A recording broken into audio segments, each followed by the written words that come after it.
Yeah, so we're called to this farm to look at the flock here, and the complaint was that the birds were sneezing and we were having ocular discharges and all.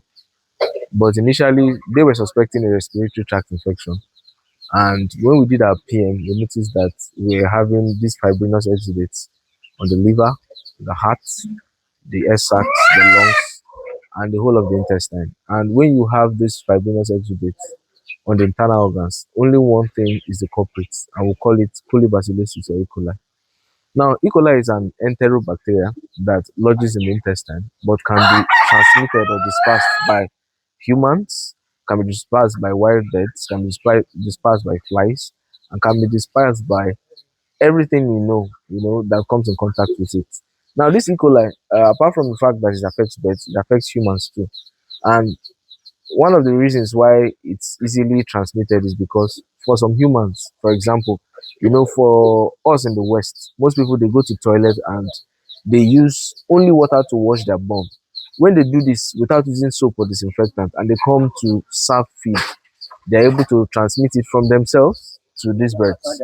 Now, these birds have been medicated for 7 days or 5 days, 5 to 7 days prior to when we came, and we noticed that the condition did not change. But now we had to change the medication because the medication they were using was only targeting the respiratory tract and was not accounting for the heart, the air sacs or the liver and all of that. So what we did was first we tried to identify the ones that were sick and we isolated them. The reason is to reduce competition, and two, we made sure that they were spread evenly. And those ones now that has been isolated that were really affected, those ones are going to be injected. The reason is this drug, for it to reach the actual plasma concentration, the birds have to take enough of the volume. Now, for the birds that are recumbent or that are comatose, they might not be able to drink enough of the water. So what we are going to do is to inject so that at least get the plasma concentration to where it ought to be. Then they can now continue with oral medications. Now, if you are a small farmer or you have a small holding like this and you want to take care of the birds, it's important you pay attention to biosecurity. Those that are feeding your birds ought to wash their hands with not just with soap and with a mild disinfectant. The reason is this disease can be spread from you to the birds. Also, you have to pay attention to nets like this. Nets like this, will prevent wild birds from coming in, and you'll be able to prevent this. Also, you have to restrict movement around your farm. Other than you or the handler handling, your farm, you have to make sure that other people have no access to this place. If you're able to do all of this, at least you'll be sure that things like this will be controlled and you'll have a healthy flock. So we'll keep you updated as regards the progress. Although we have started seeing progress because the medication has started a few days back. But for those that are still left, that the changes are not so significant, we're going to be injecting them and get them up to nurse them back to health. Yeah. So like I said, just a brief recap as regards all that has happened here.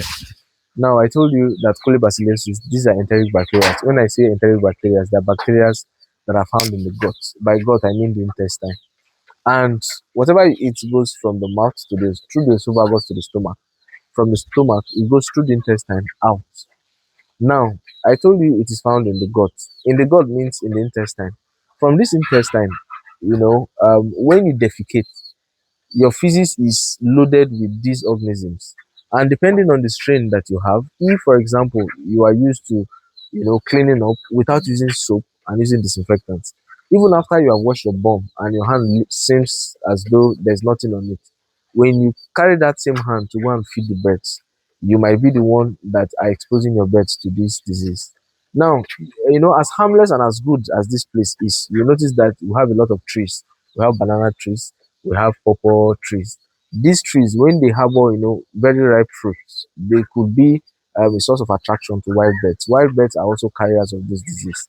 And here, it's a not an urban setting.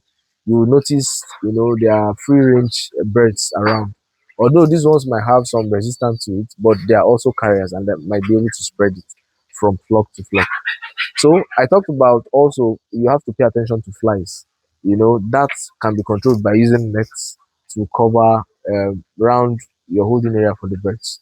Now, after you have done all this, it's also important that First, when you bring in birds, that you ask the veterinarian to come and do we call it a day old screening for the birds. What does the veterinarian do? We open it up, we do a necropsy just to check how the internal organs are and design a plan for you to follow.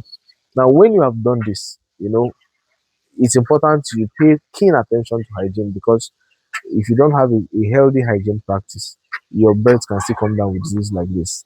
And when they come down with disease like this, this causes an unavoidable loss that can affect how well or how much of profit you'll be able to get from this venture. So if you found this helpful or you have questions, please leave it in the comment section. And if you found this helpful, please don't forget to follow, to like, to share, and to subscribe. Thank you.